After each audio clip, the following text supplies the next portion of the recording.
Hello, I'm Phil Darling. I'm the Chief Safety Auditor at Middle Harbour Yacht Club. My role is largely coordinating the other auditors. I do get involved in training new auditors, and I'm here today to talk about the safety checks and the Get Checked weekend. Right, the process actually starts before the auditor gets on the boat. First thing you should do is get the form yourself and go through and get all the items ready. There's quite a bit of preparation involved. It's quite simple if you've had the boat audited at that category before. If you haven't, then there's probably a few things you need to work on and get to the right level of spec, and then it's just a case of checking the expiry dates. The next one is go through the form, tick everything off. There's two columns on the form, one for the owner or the owner's representative to tick those off. Once you're happy the boat's ready for inspection, contact the auditor, lay out the equipment ready for the audit, and the auditor will come through and they'll hopefully just confirm all your ticks.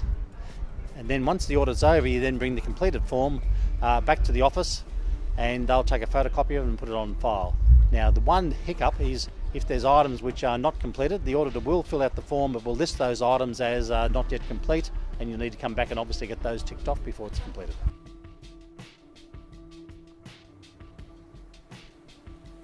Okay, two sets of answers for that.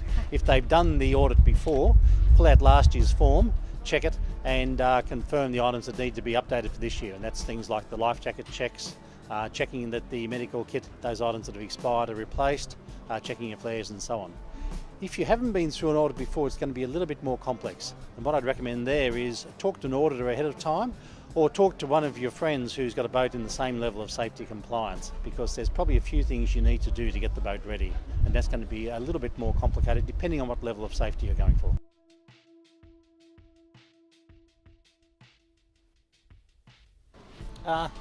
Areas where people go wrong, I wouldn't say go wrong, it's probably not yet compliant is the answer, but it's more items like not checking expiry dates.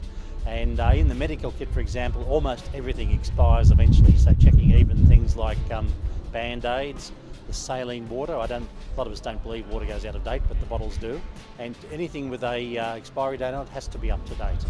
Other areas where people have problems, more with getting checks, there's a few areas, life jackets. There's a little bit of differences between clubs. Middle Harbour, we accept a self-check on the life jackets so long as you do it in accordance with the manufacturer's specifications. Some clubs like the MHYC don't accept that, that has to be done by a professional.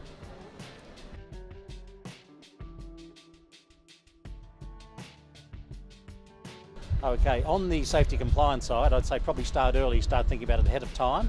Like anything else, a bit of preparation goes a long way, and especially when you get to the point where you go up to Whitworth to buy flares and they've all been bought out by other people doing the same checks as you. That's one. Apart from that, I think there's a lot more to sailing than just getting the safety compliance. So as you're getting the boat ready for the new season, you're checking the rigging, checking the lines, checking everything else, do the safety at the same time.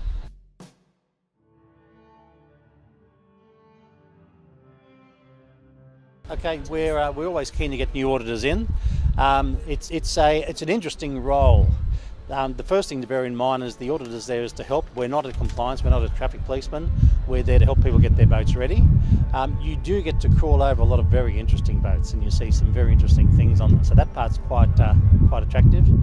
I would say we're always looking for new auditors. The people we'll be looking for, people who've got a few years' experience, who can talk to owners on a one-in-one basis, who can be practical, and who can give advice as well as just looking and ticking the boxes down there. So if you want to become an auditor, come and talk to us, and we'd be very keen to enrol you in.